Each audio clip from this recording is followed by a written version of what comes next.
మన పవన్ కళ్యాణ్ హీరోగా అన్నారు. పాప ఆయన అడిగేదాన్ని తప్పే ఉందా? ఏం తప్పులేదు. ఎందుకంటే లేదా తప్పులేదు సార్. పాపం ఫస్ట్ భార్య హిందీ, తెలుగు రాదు, పిల్లలు వాళ్ళే. ఇరవై ఆమె రెండు ఫస్ట్ అని తెలుగు ఆమె పాపం ఎందుకు వాళ్ళ గురించి. మూడో ఆమె ఇంగ్లీష్, బెంగాలీ అమ్మా, బెంగాలీ ఇంగ్లీష్ ఆమె. వాళ్ళ పిల్లలు ఏడ చదువుతున్నారా? మీకు భార్య మాత్రం ఇంగ్లీష్ కావాలి, నీ పిల్లలు మరి ఏడ చదువుతున్నారా? నేను అయ్యా అయ్యా చాలా రాశారు గురించి మాట్లాడాలయ్యా, బాగా మాట్లాడుతావు కానీ. చూశారు కదండి వీడియో.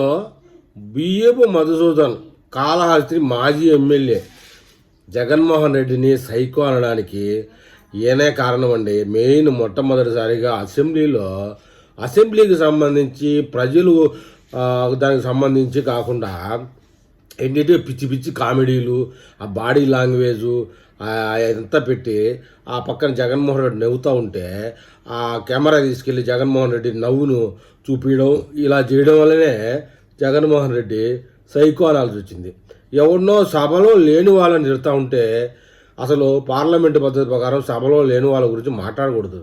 అలా మాట్లాడుతూ మళ్ళీ కామెడీగా వెకిలిగా ఆయన చేసుకున్న 3 పెళ్లిళ్ళ మీద ఇట్లా వెకిలిగా మాట్లాడుతూ వెకిలిగా నవ్వుతూ ఉంటేనే సైకో అనే బిరుదు వచ్చింది జగన్మోహన్ రెడ్డికి. జగన్మోహన్ రెడ్డి ఏం కష్టపడి సంపాదించేలా బిరుదు అది. ఇట్లాంటి బియ్యపు మధుసూదన్ రెడ్డి, ఆ ఎదురుగా ఉన్న స్పీకర్ గారు, ఇంకొక రోజా గారు, రజనీ గారు, టిక్ టాక్ చేసే హోంమంత్రి గారు, ఇలాంటి వాళ్ళ వల్లనే ఈ మన జగన్మోహన్ రెడ్డి గారికి సైకో అనే పేరు వచ్చింది. ఊరికే రాలా.